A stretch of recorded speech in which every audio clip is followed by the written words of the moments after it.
I would love to quickly touch on the AWEP and what you see amongst the network and the women entrepreneurs in this country. And obviously there's many challenges and difficulties within often the culture for women to rise up and really thrive. You're an example of that in an incredible way. I'd love you to touch on what you've seen and what you've learned within the network that you're in.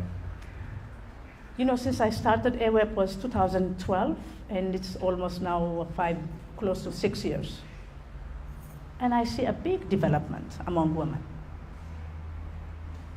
And especially now, you know, everywhere, like, you know, you like donate, funding, all this now is about woman. But for those of you who are here, remember one thing, we don't want this to be a fad, just something that has been said and then disappear. The only way we can sustain that, woman is like important part of the economy, if we work within this economy. We have to have a voice. We have to show that we can produce. We have to show that we can bring sustainable business, sustainable growth. When we do this, all this funding, all this programs that is out there will be sustainable. Otherwise, it will disappear. So through AWEP, I tell you for a fact, what I've seen through AWEP is, you know, there are women who's been in the business for a long time, and I tell you how the importance of networking.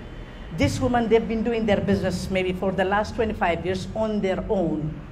And I know, maybe I don't want to say this, I know a woman, within the last 3 years, she just jumped, I don't know, like 500%.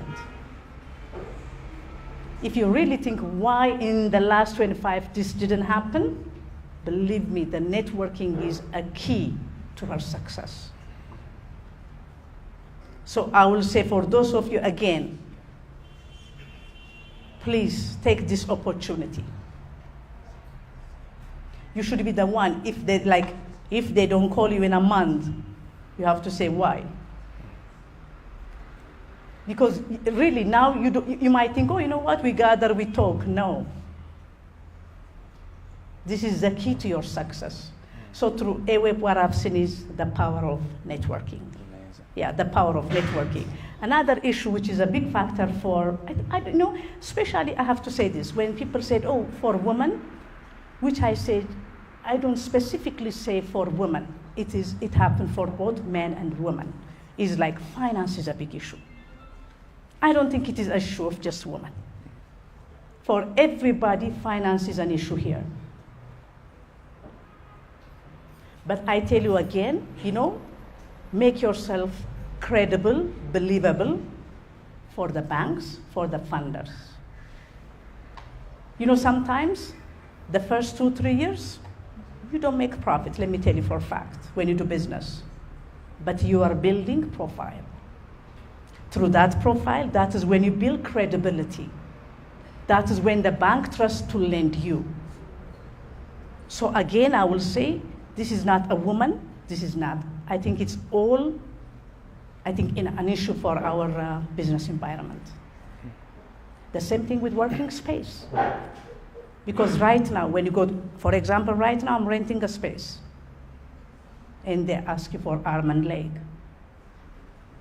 And you are like at the mercy of your renters. You know, especially here, you know, when this your business flourish, what happened? They kick you because they think that they're gonna do your business.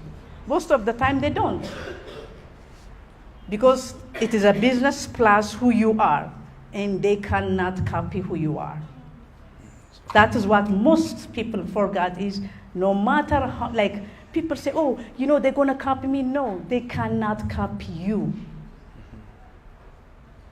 So again, for finance, when people say, no, finance is an issue, build your profile. Because you mentioned Caleb, you said like, you know, because I've seen it too. Like many people say they start this year one business, next year another, and believe me, those, you know, they keep jumping and the bank wouldn't trust you. Also through this network, you know, you have to share like funding companies. When I say funding, there are like, you know, there are some competition out there. There are like programs like, that you will be funded through other like projects. But I think it is through this kind of networking that you will get this information. So look out for that. Also, when you get email, I don't know, maybe for you it is different. In fact, I have to say this, through the association where I've seen the biggest problem, not using technology. That is a big thing I've seen with women, our members. I don't know about you. Because they don't use technology, you know what happens sometimes? We send out email. They don't even see the email. And when somebody got like, funded and they came and said, oh, I got this funding, how come we don't hear, oh, there was an email sent out? Just by missing out to click, they miss a big opportunity. So again, that may be the biggest lag in our member, what I've seen is not using technology. Is one of the biggest hindrance that I've seen. So those of you looking for problems to solve, how can we solve the problem of people not reading their emails? It's a business opportunity at AWEB. We're going to open the floor up shortly for question and answers, so have a think about what you might ask Rahel. On this theme of networking has been something that's come up time and time again amongst the leading business people we've had here, and so I think it's one to really take seriously. You clearly are by being here, but what does it look like to find people ahead of us who can really help us or connect us to the right connections that we need and link us to finance? Whilst people think about their questions, I'd love to ask you about who maybe those role models have been for you and those people that you have come across that have really opened doors or have left something in you that said, I want to be like them.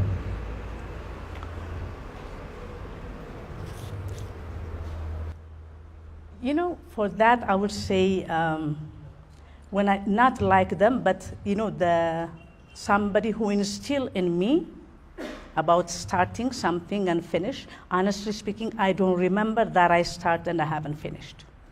And for that, I would say I got that from my mom. And I have to tell you this, my mom is not an educated woman. Maybe by far she got 5th grade, but she's one of the strong women that I admire. And I believe that I got that something like you start what you finish what you start. I think I got it from her. And again, when it comes to business, sometimes book is also inspiring. I've read a lot of inspiring books. And in fact, I remember when I was in the States, I remember the first job I had was not my first job, but I was working in this restaurant. And then while I was working, at night, in the evening, I was hostessing. And then during the daytime, there is a deli, which I have to sell. And I remember by Tracy, there is Maximum Achievement. That's the name of the book, I remember. I finished the book, Brian Tracy. I read the book, I finished it. As soon as I finished, I went back and I quit my day job.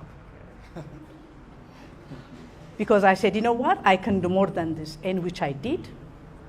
And trust me, when I go through that, even when I was in the US, how I see myself, it is not, I just went, I studied. No, I was a waitress.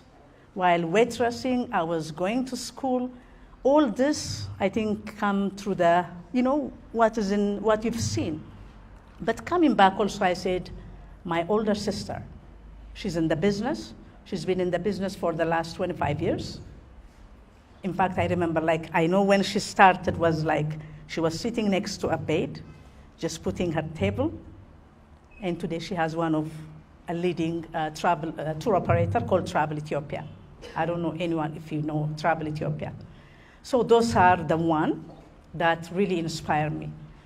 But in related to that, I have to say this, because nowadays I came across a lot of people in Ethiopia, and I keep telling them, listen, when I was in the US, I was inspired by reading a book that a person that I even don't know.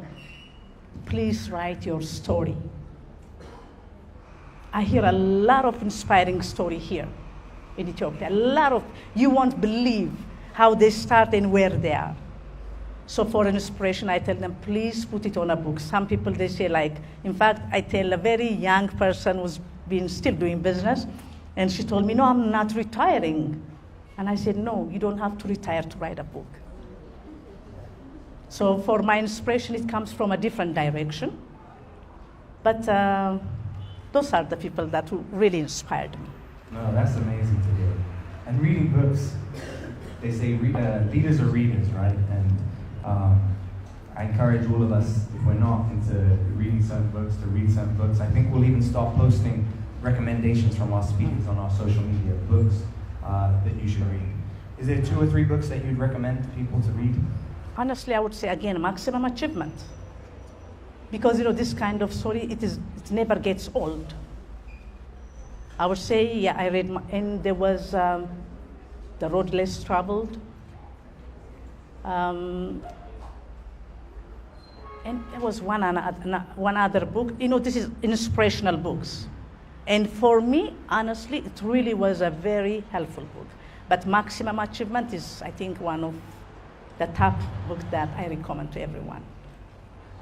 Amazing. So let's open up the floor now to hear some of your questions. We'll give some good time to this. So if you have a question for Rahel, then just show me your hand and I'll